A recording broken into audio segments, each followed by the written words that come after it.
Hello friends, ಇದೊಂದು natural ಕಾಡಿಗೆ ನಾನೇ ತಯಾರಿಸಿದ್ದು.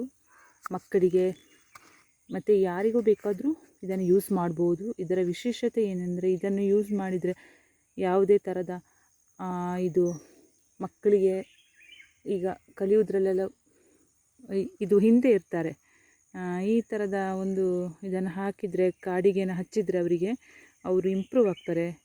ನೆಕ್ಸ್ಟ್ ಇದು ನ್ಯಾಚುರಲ್ ಆದ ಕಾಡಿಗೆ. ಇದನ್ನು ಯಾವುದೇ ಅಲರ್ಜಿ ಇಲ್ಲ. ಇದು ಯಾವುದರಿಂದ ತಯಾರಿಸ್ತೀನಿ ಅಂದರೆ, ನೋಡಿ ಇಲ್ಲಿ ಕಾಣ್ತಾ ಇದೆಯಲ್ಲ, ಇದರ ಹೆಸರು ಉತ್ತರಾಣಿ ಅಂತ. ನೋಡಿಲಿ ಇದರ ಎಲೆ, ಇದು ಈ ಥರ ಹೂ ಎಲ್ಲ ಇರುತ್ತೆ ನೋಡಿ. ಇದು ತುಂಬ ಒಳ್ಳೆಯದು, ಮಕ್ಕಳ ಬುದ್ಧಿಶಕ್ತಿ ಎಲ್ಲ ಚುರುಕು ಮಾಡುವ ಎಲೆ ಇದು. ನೋಡಿ, ನಾನು ಇದರ ಕಾಡಿಗೆನ ಹೇಗೆ ತಯಾರಿಸಿದ್ದೇನೆ ಅಂದರೆ ಸ್ವಲ್ಪ ತೋರಿಸ್ತೀನಿ.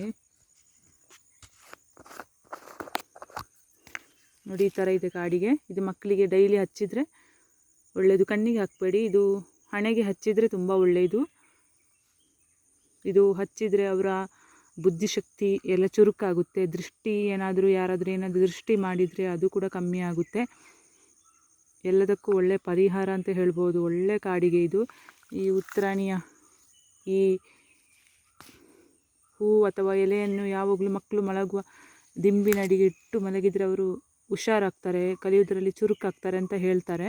ಇದರ ಬಗ್ಗೆ ಸುಮಾರು ಜನ ವಿಡಿಯೋ ಮಾಡಿದ್ದಾರೆ. ನಾನು ಇದರ ಕಾಡಿಗೆನ ಹೇಗೆ ತಯಾರಿಸೋದು ಅಂತ ಹೇಳ್ತೀನಿ, ನೀವು ಆ ಥರ ಮಾಡಿ. ಇದು ನಾನು ಆಲ್ರೆಡಿ ಮಾಡಿಟ್ಟ ಕಾಡಿಗೆ. ನೋಡಿ, ಈ ಗಿಡದ ಹೀಗೆ ಕೀಳಬೇಕು. ನೋಡಿ, ಈ ಥರ ಬೇರು ಬರುತ್ತಲ್ವ, ಇದು ಬೇರಿದ್ರದು. ಈ ಬೇರನ್ನ ಚೆನ್ನಾಗಿ ತೊಳೆದು ಬಿಸಿಲಲ್ಲಿ ಒಣಗಿಸ್ಬೇಕು. ನಾನು ಹಾಗೆಯೇ ಮಾಡಿದ್ದು. ಬಿಸಿಲಲ್ಲಿ 1 ವಾರ ಒಣಗಿಸಿದರೆ ಒಂಥರ ಗಟ್ಟಿ, ಹೀಗೆ ಮುಟ್ಟುವಾಗ ಪುಡಿ ಪುಡಿ ಆಗಬೇಕು. ಇದನ್ನು ಚೆನ್ನಾಗಿ ಒಂದು ಸ್ವಲ್ಪ ಕೆಂಡ ಹಾಕಿ ಸುಟ್ಟುಬಿಡಿ. ಸುಟ್ಟುವಾಗ ಪೂರ್ತಿಯಾಗಿ ಭಸ್ಮ ಆಗುವ ರೀತಿಯಲ್ಲಿ ಸುಡಬಾರ್ದು. ಇದೊಂಥರ ಕಪ್ಪು ಬಣ್ಣ ಬರುವವರೆಗೂ ಸುಡಬೇಕು, ಕೆಂಡದ ರೂಪದಲ್ಲಿ ಇರಬೇಕು. ಈ ಪುಡಿನ ನೆಕ್ಸ್ಟ್ ನಾವು ಕ್ಯಾಸ್ಟೈಲ್ ಅಂತಾರೆ, ಹರಳೆಣ್ಣೆ ಅಂತ ಹೇಳ್ತಾರಲ್ಲ, ಅದರಲ್ಲಿ ಮಿಕ್ಸ್ ಮಾಡಿದರೆ ಈ ಥರ ಕಾಡಿಗೆ ರೆಡಿ ಆಗ್ತದೆ. ಸುಲಭವಾದ ಕಾಡಿಗೆ, ತುಂಬ ಒಳ್ಳೆಯ ಕಾಡಿಗೆ ಇದು. ನ್ಯಾಚುರಲ್ ಆದ ಕಾಡಿಗೆ. ಯಾವುದೇ ಮಕ್ಕಳಿಗೆ ಸಮಸ್ಯೆ ಇದ್ದರೆ ಅದೆಲ್ಲ ಇದರಿಂದ ಪರಿಹಾರ ಆಗ್ತದೆ. ತುಂಬ ಒಳ್ಳೆಯ ಕಾಡಿಗೆ. 1 ವರ್ಷ 2 ವರ್ಷ ಬೇಕಾದರೆ ಇಟ್ಕೊಳ್ಬೋದು, ಏನಾಗಲ್ಲ. ಇದರ ಜೊತೆ ನಾವು ಈ ಕಾಡಿಗೆ ಮಾಡುವಾಗ ಹರಳೆಣ್ಣೆ ತುಂಬ ಒಳ್ಳೆಯದು. ಇದನ್ನು ಮಿಕ್ಸ್ ಮಾಡಿಯೇ ಮಾಡಬೇಕು.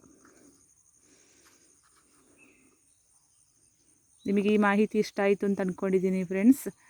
ಸಬ್ಸ್ಕ್ರೈಬ್ ಆಗದಿದ್ದರೆ ಸಬ್ಸ್ಕ್ರೈಬ್ ಮಾಡಿ. ನನ್ನ ಮಾಹಿತಿ ಇಷ್ಟ ಆದರೆ ಲೈಕ್ ಮಾಡಿ, ಎಲ್ರಿಗೂ ಶೇರ್ ಮಾಡಿ. ಈ ವಿಷಯ ಎಲ್ಲರಿಗೂ ತಲುಪಲಿ.